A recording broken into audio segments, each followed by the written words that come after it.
Welcome back to Anthony the Web Nerd. Today's episode is going to be talking about competitive analysis and why it's super important on Shopify.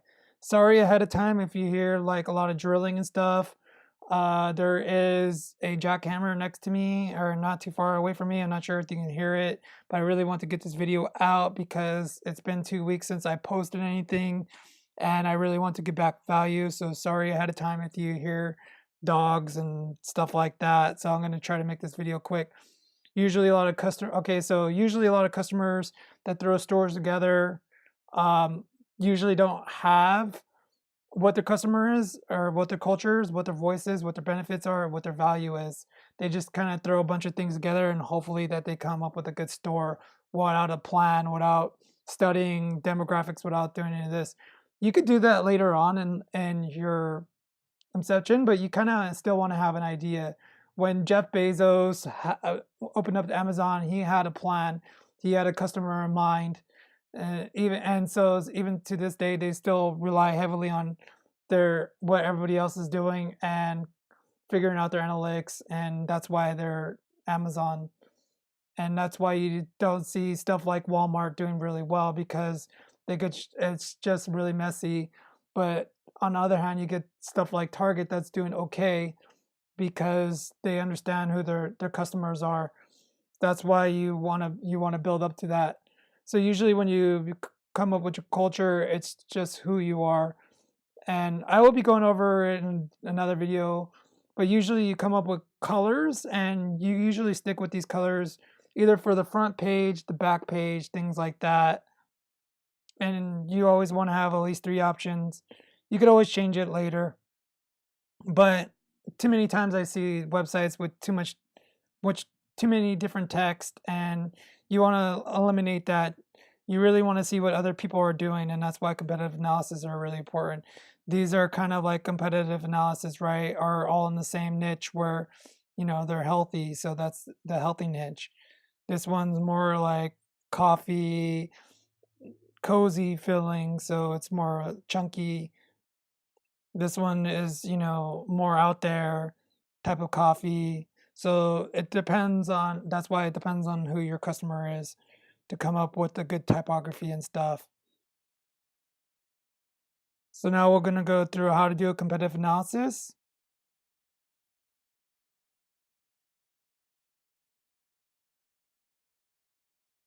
This is Diff and Thomas Jane.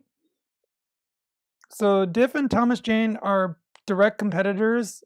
They have the same demographic. They have a lot of the same naming conventions, same type of pictures, same type of everything basically. The fonts are very spaced out, bold, photos with models, glasses names. One's called Ace. This one's called Ace. And they are 100% not affiliated with each other. So you can see that they're very much trying to copy each other. These glasses are $19, and I believe these ones are a lot more expensive. We'll be diving a little bit deeper into the glasses themselves.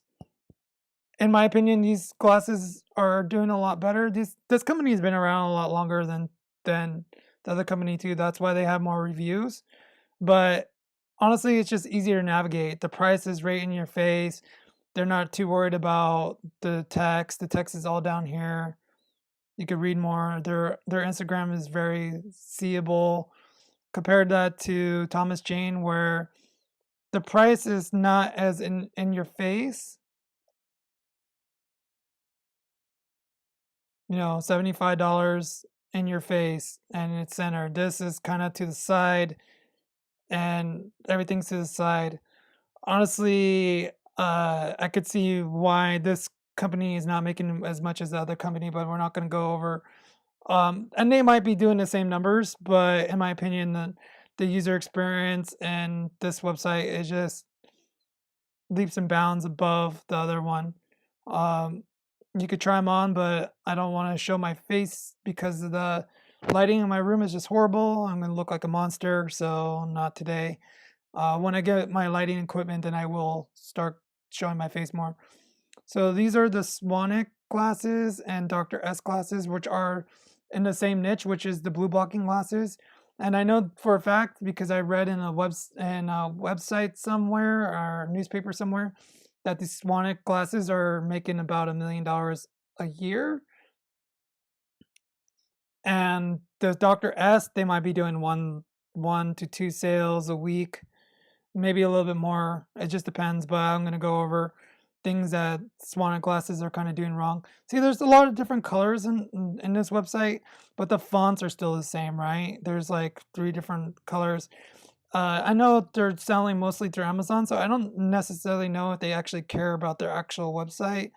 I would like to see their analytics to see what they're selling through their website compared to Amazon. Here's this, which is good for social proof. And the description, look how long the description is before I start talking more about why it's okay, in my opinion, to have a long description. Is because they have pictures on the side. They have stuff to break it up. So it's description, picture, descriptions, more description, pictures. And so they're really building up their SEO compared to this where their fonts are different and it doesn't look as professional. The photos are starting to get more professional. Maybe they're starting to do well. This description's like super small.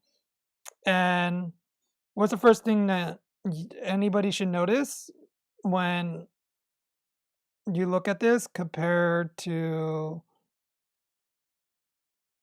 when I look at this? If you don't notice, it's the price, right? $69. Where's the price on there? There's no price until you scroll down. $69. It's the same exact price. So the buy box should be upper, in my opinion, in this one.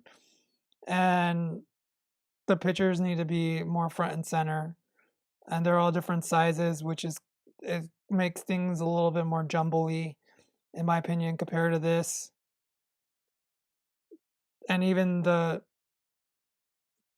nav bar is better. And that's why you want to do competitive analysis, so you can start, so this company, whoever they are, Dr. S, could start building up to become $1 million company. You know, it's not going to be overnight, but they need to start doing, studies and things like that help out the customer, and that will help the customer and build the brand more. To get free images, just say free stock images, Pixely, there's a whole bunch of them. It just depends. Where you could do the graphic design is in here, is canvia.com. To find your Shopify